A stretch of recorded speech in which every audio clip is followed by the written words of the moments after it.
ଆଜିର ଶୀର୍ଷକ ସକାଳୁଆ ସ୍କୁଲ। ବାପରେ ବାପ୍ କି ଖରା! ପୁଣି ନ୍ୟୁଜ୍ରେ ରିପୋର୍ଟ ଆସିଲାଣି କାଲିଠାରୁ କୁଆଡ଼େ ସକାଳୁଆ ସ୍କୁଲ। ସତେ ଯେମିତି ସକାଳୁଆ ସ୍କୁଲର ନାଁ ଶୁଣିଲେ ଲାଗେ ଏଇ ତ ଏପ୍ରିଲ ମାସଟିର ଅସଲ ମଜା। ସକାଳୁ ସକାଳୁ ଉଠି ସାଙ୍ଗସାଥୀଙ୍କୁ ଡାକି ସ୍କୁଲ ଟାଇମ୍ ଆଗରୁ ସ୍କୁଲରେ ପହଞ୍ଚି ସ୍କୁଲ ପ୍ରାଙ୍ଗଣରେ ଯେଉଁ ଖେଳ କସରତ ସେହି ତ ଥିଲା ଜୀବନର ଅସଲ ଫୁର୍ତ୍ତି।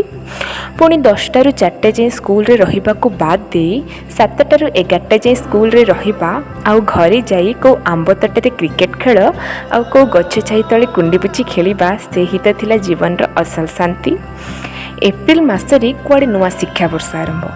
ସ୍କୁଲରେ ନୂଆ ବହି ଖାତା ପାଇବା, ବହିର ସବୁ ପୃଷ୍ଠା ଓଲଟାଇ ଦେଇ ସତେ ଯେମିତି ମୁଁ ପୁରା ବହି ସେଇ କେତେ ସେକେଣ୍ଡ ପଢ଼ିଦେବି, ଆଉ ଘରେ ନୂଆ ବହିଟିର ମଲାଟ ପକାଇ ସାଇତି ରଖିବା ସେହି ତ ଥିଲା ଜୀବନର ଅସଲ ଖୁସି।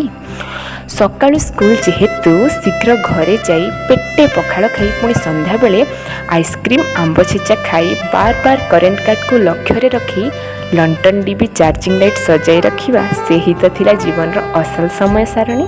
ଆଜି ଯେତେବେଳେ ଘର ବାରଣ୍ଡାରେ ଛିଡ଼ା ହେଇ ପିଲାମାନେ ସକାଳୁ ସ୍କୁଲ ଯିବାର ଦେଖେ ମନେ ପଡ଼ିଯାଏ ଆମର ସେଇ ପିଲାଦିନିଆ ସକାଳିଆ ସ୍କୁଲର କାହାଣୀ।